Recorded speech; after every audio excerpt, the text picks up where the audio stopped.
Đây là một công ty khá là thân thiện với môi trường.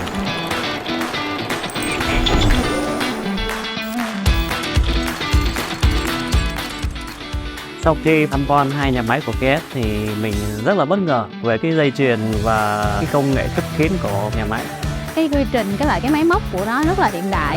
Nhà máy có áp dụng một cái công nghệ rất là hay, một cái chuỗi dây chuyền rất là lớn, rồi công nghệ rất là cao như vậy mà trong nhà máy thì không có thấy ô nhiễm bụi của công nghiệp á, rất là ít.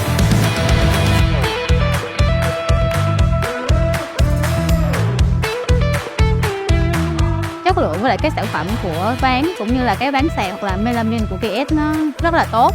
Chất lượng của bề mặt min và ván sàn rất là hài lòng. Cái lớp min của nó tôi cảm thấy là nó rất là đẹp, ngay cả những cái khu hoa văn rất đa dạng, nên tôi cảm thấy là đối với một người mà sắp sửa sẽ đầu tư sẽ là khách hàng của KES thì tôi cảm thấy rất là an tâm.